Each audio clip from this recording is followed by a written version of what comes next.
Heading: My analogy on the multiversality of our experience. We are beings of 10 frequencies, the physical part of us residing in the first 3 frequencies. But I want you to imagine that you are a first frequency level being, one-dimensional in old currency, literally a dot on a piece of A4 paper.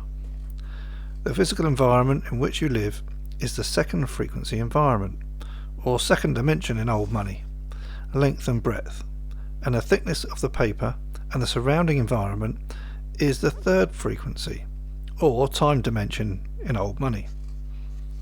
You move forwards in your life as a first frequency being along a line on a paper surface which is your physical environment, and the movement forwards is through the third frequency, or what we think of as time. You can only go forwards in time, just like us. So you are travelling along this line in a forward direction. Now imagine someone pushes a pencil through the paper, right through the lifeline of your first frequency self. The lifeline would have to go around the pencil. So as you hit the pencil, it essentially is blocking your life. You would hit the pencil, but not understand what it is, but you would only know that something is blocking your life, and that you would have to go in another direction, either this way or that way, to get around this block. So this first frequency being lives in this third frequency environment. He cannot see, smell, taste or touch this third frequency. It is only that he moves through it. In the same way as we, as the physical third frequency beings, move through time, but we cannot see, smell, taste or touch it. But we move through it in one direction. Let's say that this first frequency being manages, through let's say meditation, to get their consciousness to let go of the first frequency body and come into the third frequency environment. And as he does this, he manages to see the pencil.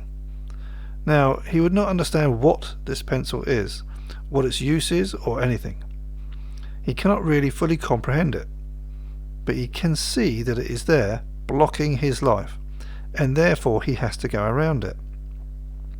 Because his life is only first frequency, he would only have some kind of distorted view of this pencil.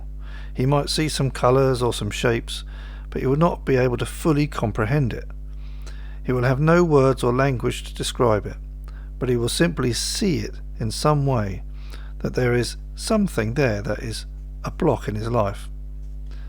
So when he goes back into his first frequency body, he might try to explain what he experienced to others. They will likely think him weird, strange or off his head, because he would not be able to explain it properly. He would say, "There are things blocking our lives, and they exist on another plane of existence." Some will think he is a liar or mad or just trying to get attention. This first frequency being is living in his life, in a line, on this second frequency plane of existence. He cannot see the edges of the paper or the depth of the paper, the third frequency. So this paper with his life on it is a whole. So we as third frequency beings can see his whole life as a whole. We can see the lifeline and the start of his life and the end of his life, as we are looking down onto this lower frequency level plane of existence. We can interact with him at any point on his life because we have access to the whole of it from our vantage point. We could even place that pencil through his lifeline. He has no idea of the true purpose or reason of this pencil, that it is an implement, a tool which we use to draw or to write for communication, let alone would he have the concept of these absolutely massive, from his perspective, beings that use these tools. Just think of the size of this one first frequency being and the size of us, third frequency beings.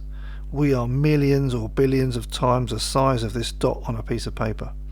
He cannot possibly imagine it or grasp the concept of us, and that we put the pencil through his lifeline, or that we live in the third frequency in our own space-time, and we have chairs, tables on which his whole environment sits, houses, cars, a whole country.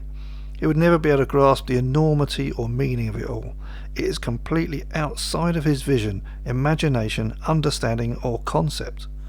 There is no way with him being just a point on a piece of paper to be able to see all of this, or understand it in any way whatsoever. Now, his life on the second frequency plane of existence is complicated and full of rich detail in his opinion, but from our perspective, his life is very plain compared to ours, not even to mention that we have other planets and the universe as we understand it. So the difference in size and complexity from this second frequency life to our third frequency life and understanding is almost immeasurable and totally incomprehensible from his perspective. Now, as you can see the difference in complexity from the second